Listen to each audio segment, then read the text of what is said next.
سب کچھ تیرے لیے ہے تاکہ تم الگ الگ چیزیں کھاؤ، کبھی آلو کھاؤ، کبھی بیگن کھاؤ، کبھی سیم کھاؤ، کبھی مٹر کھاؤ، کبھی دال کھاؤ، کبھی گوشت کھاؤ، کبھی مچھلی کھاؤ، کبھی تم سیب کھاؤ، کبھی سنترا کھاؤ، کبھی انار کھاؤ، کبھی کیلا کھاؤ، کبھی آم کھاؤ، کبھی امرود کھاؤ، کبھی ناشپاتی کھاؤ۔ یہ سارے فروٹ تو لاجواب ہے، ناشپاتی کا جواب نہیں ہے، انار کا جواب نہیں ہے، سیب کا جواب نہیں ہے، سیب کا کیلا کا جواب نہیں ہے، کیلشیم کا بھنڈار ہے کیلا، لیور کے لیے زبردست، لیور کو انفیکشن سے بچانے کی ایک شاندار چیز ہے سیب اور سنترا۔ یہ انار، ایک انار 100 بیمار، ایک انار 7 بیماروں کا زبردست علاج ہے، یعنی لیور کو اسٹرونگ کرنے، بلڈ کو بنانے میں انار کا زبردست رول ہے۔ یہ انار لاجواب، سیب لاجواب، ناشپاتی لاجواب، امرود لاجواب، پپیتا لاجواب، جو وٹامنز کا خزانہ ہے۔ یہ اللہ نہیں کھاتا ہے، اللہ کا فرشتہ نہیں کھاتا ہے۔ کس کے لیے اللہ نے بنایا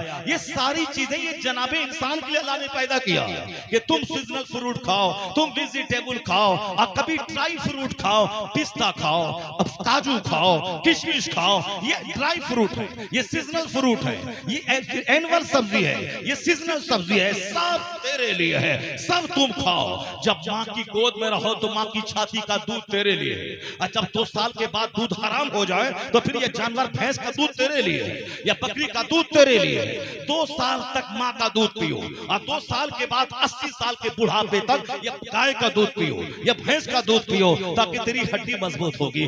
اللہ نے کیوں ایسا کیا کہ ایک گائے گھاس کھاتی ہے، گھاس کھانے کے بعد ایک طرف پخانہ نکلتا ہے، ایک طرف پیشاب نکلتا ہے، ایک طرف گوبر نکلتا ہے، اسی کے بیچ سے اللہ صاف شفاف صحت بخش دودھ نکالتا ہے۔ سائنسدانوں نے آج ریسرچ کیا ہے یہ دودھ کہاں سے نکلتا ہے۔ سائنسدانوں نے ریسرچ کیا یہ دودھ نکلتا ہے خون کے بیچ سے، یہ دودھ نکلتا ہے گھاس اور گوبر کے بیچ سے، مگر ایک عجوبہ دودھ ہے جس میں صحت کا بھنڈار ہے، اس میں صحت کا خزانہ ہے۔ اور یہ دودھ میں نہ گوبر کی لالی ہے اور نہ اس میں نہ خون کی لالی ہے، نہ گوبر کا پیلا پن، گوبر کی بدبو ہے، اور نکلتا ہے اسی دونوں کے بیچ سے۔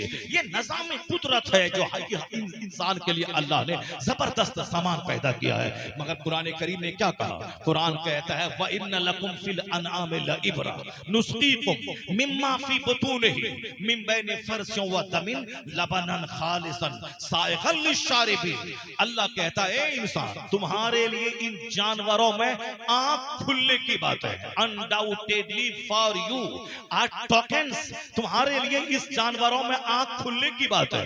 ایسا نہیں کھایا پیا پخانا کیا اور مر گیا، مردود قبر میں جا کے سڑ گیا اسی لیے ہم پیدا ہوئے ہیں، نہیں۔ قرآن کریم کہتا ہے میں نے تجھ کو عقل دی ہے تاکہ تم قرآن کی آیتوں میں غور کرو، کائنات میں غور کرو، زمین آسمان پہ غور کرو، پھر دیکھو کہ میرے رب کریم نے کیسا عجوبہ کائنات پیدا کیا ہے، میرے رب کریم نے کس قدر عجوبہ دنیا پیدا کی ہے۔ جب اس پر غور کرو گے تو پھر گھمنڈ میٹے کا پیشانی زمین پہ ٹک جائے گی، زبان پہ دنیا کا ذکر نہیں، دنیا بنانے والے کا ذکر ہوگا۔ یہ جو آج انسان غرور کا پتلا ہے، شیطنت کا پتلا ہے، شرارت کا پتلا ہے، زنا آج دنیا میں چرم سیما پہ ہے، شراب چرم سیما پہ ہے، لوگ دودھ چھوڑ کر شراب پی رہے ہیں، اپنی بیوی چھوڑ کر زنا کر رہے ہیں، جوان بیٹا صاحب دوسرے گرل فرینڈ کے ساتھ، جوان بیٹیاں دوسرے بوائے فرینڈ کے ساتھ، جوان باپ دوسری عورت کے ساتھ، جوان ماں دوسرے مرد کے ساتھ۔ یہ 50 کروڑ کا جو گھر بنایا ہے، یہ گھر بنایا ہے کہ طوائف کا کوٹھا بنایا ہے کہ جس میں جوان بیٹا الگ چیٹنگ کرے، جوان بیٹی الگ چیٹنگ کرے۔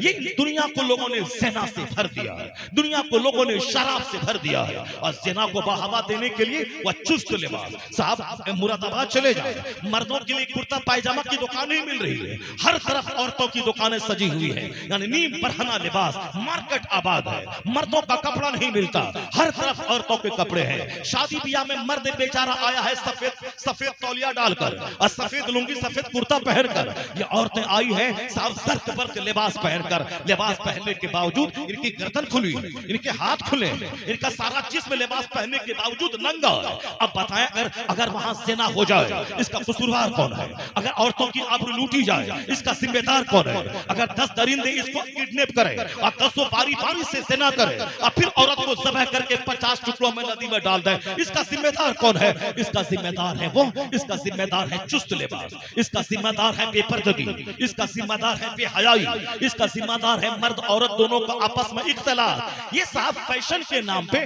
مرد بیچارہ لنگی کرتا تولیہ پہنے ہوا ہے، اور اس طرف آپ لباس کے انبار لگے ہیں جو ہے پردے کی چیز، ہم نے اس کو گھر سے باہر نکالا، جس کے بارے میں اللہ کہتا ہے کرنا فی بیوتکن ولا تبرجنا تبرج الجاہلیہ۔ جو ہمارا پیدا کرنے والا ہے، وہ پیدا کرنے والا خدا کیا کہتا ہے؟ اے عورتوں تم گھر میں ٹھہری رہو، آوارہ عورتوں کی طرح مارے مت پھرتی رہو، دور جاہلیت کی خاتون کی طرح تو پردے میں رہو۔ اللہ پیدا کرنے والا کچھ کہہ رہا، اور ہم نے اپنے جوان بیٹیوں کو ساتھ لے کے شادی بیاہ کی محفلوں کو زنا کی محفلوں میں تبدیل کر دیا، اور کل اگر اللہ کا عذاب نازل ہو کورونا کی صورت میں، یہ بھاگیں گے اللہ کہاں ہے، رسول اللہ کہاں ہے، غوث اعظم کہاں ہے؟ بزرگوں نے کہا ہے مت بول اللہ کہاں ہے، مت بول رسول اللہ کہاں ہے، یا بول کے تو کہاں کھڑا ہے، تیری تہذیب کہاں ہے، تیرا کلچر کہاں ہے؟ تو بدل گیا تو پھر تو زحمتوں میں پڑ گیا۔ آج بھی آواز آ رہی ہے تو بدل جا، اپنا کردار بدل لے، اپنا کریکٹر بدل لے، تو سچا محمدی بن جا، اور تو ہاتھ نہیں بھی اٹھائے گا تو اللہ تجھ پر رحمتوں کی بارش فرما دے گا۔ کہ محمد سے وفا تو نے تو ہم تیرے ہیں، یہ جہاں چیز ہے کیا لوح و قلم تیرے، ساری چیزیں تمہارے لیے۔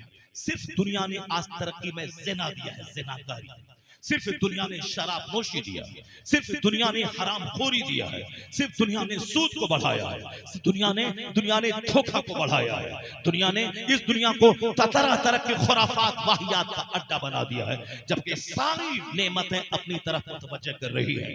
یہ تمام پھل فروٹ تمہارے لیے ہے، یہ دودھ تمہارے لیے ہے، یہ دودھ نکالنے کا فارمولہ اللہ کہتا ہے ہم نے تجھ کو کہاں سے دیا ہے جو تمہیں معلوم ہے؟ نسقیکم مما فی بطونہ من بین فرث و دم لبنا خالصا سائغا للشاربین۔ بس صرف قرآن پاک کو رٹنا ہے، مخارج کی ادائیگی سے پڑھنا ہے، تیر کی طرح بالکل سیدھا کرنا ہے۔ باقی قرآن کریم کیا کہہ رہا ہے، قرآن کریم میں ہے کیا معانی کا بھنڈار، اس کی طرف کوئی توجہ نہیں ہے، صرف ظاہر سنوارنا ہے۔ اسلام زور دیتا ہے ظاہر پر زیادہ سے زیادہ باطن کے سنوارنے پر۔ قرآن پاک مخارج کی ادائیگی سے پڑھنا ضروری ہے، مگر اس سے 99% زیادہ ضروری یہ ہے کہ قرآن پاک میں جو کچھ ہے اس کو سمجھا جائے، قرآن پاک کی تعلیمات پر عمل کیا جائے۔ صرف حافظ بننے میں کوئی اتنی بڑی کوالٹی نہیں ہے، وہ کوالٹی ہے کہ قرآن پاک کو رٹ لیا، وہ دیکھ کے نہیں بن دیکھے پڑھ رہا ہے، لیکن بن یا دیکھ کے پڑھ رہا ہے یا بن دیکھے پڑھ رہا ہے، پھر اس میں کیا کون سی کوالٹی ہو گئی؟ وہ دیکھ کے پڑھ رہا ہے، یہ بن دیکھے پڑھ رہا ہے۔ لیکن قرآن پاک بن دیکھے پڑھنے سے زیادہ دیکھ کر جو پڑھے گا اس کو ڈبل ثواب ملے گا، یعنی آنکھ بھی اس کو دیکھ رہی ہے، زبان اس کو پڑھ رہی ہے، اس کو دیکھنے والے کو ڈبل ثواب ملے گا۔ تو بن دیکھے پڑھنا یہ قرآن پاک کی حفاظت کا ایک ذریعہ ہے، لیکن قیامت کی نشانی ہے۔ اخیر زمانے میں علماء کرام نہیں ملیں گے، ایک عالم کی تلاش میں بندہ موٹا تازہ جانور لے کے نکلے گا، اس کا جانور دبلا پتلا ہو جائے گا۔ ایک فقیہ نہیں ملے گا، ایک متقی عالم نہیں ملے گا، دو بندہ آپس میں لڑے گا، اس کا فیصلہ کرنے والا کوئی قانون وراثت کا جانکار عالم نہیں ملے گا۔ علم دنیا سے اٹھا لیا جائے گا، یرفع العلم۔ اب پھر کیا ہوگا؟ کیڑے مکوڑے کی طرف قرہ پھیل جائے گی، کیڑے مکوڑے کی طرح ہر طرف حفاظ پھیل جائیں گے، جو بغیر سمجھے مجھے قرآن پاک رٹیں گے اور قرآن پاک سمجھیں گے نہیں، کیڑے مکوڑوں کی طرح دنیا میں پھیل جائیں گے۔ آج ہر طرف یہاں 10 حافظ، وہاں 20 حافظ، وہاں 5 حافظ، وہاں 4 حافظ، وہاں 3 حافظ، یعنی ہر طرف کیڑے مکوڑے کی طرح۔ اب قرآن پاک رٹ لیا، پھر ساری زندگی دکان میں کام کرنے لگے، اگلے والے رمضان سے بولا میرے سینے میں درد ہو رہا ہے، اب نہیں پڑھنا، بس صرف پگڑی لپیٹ لیا، حافظی کا ایک ٹائٹل لگ گیا۔ اس کے بعد چاہے وہ قرآن پاک بھول جائے، قرآن پاک نہیں سمجھے، قرآن پاک رٹنا، قرآن پاک سمجھنا، قرآن پاک پہ عمل کرنا، تب اس کی فضیلت آئی ہے۔ من قرأ القرآن وعمل بما فیہ، جس نے قرآن پڑھا اور جو کچھ قرآن میں ہے اس پر عمل کیا، فأحل حلالہ وحرم حرامہ، جس نے قرآن کے حلال کو حلال جانا، قرآن کے حرام کو حرام سمجھا، تب اس کے ماں باپ کو وہ عزتوں کا تاج پہنایا جائے گا۔ البس والدہ تاجا یوم القیامہ ضاہ احسن من ضوء الشمس فی بیوتکم الدنیا، تب فرماتے ہیں سرکار ان کے ماں باپ کو وہ عزتوں کا تاج پہنایا جائے گا جس کی چمک کے سامنے دنیا کے سورج کی روشنی پھیکی پڑ جائے گی۔ کس کے لیے؟ جو قرآن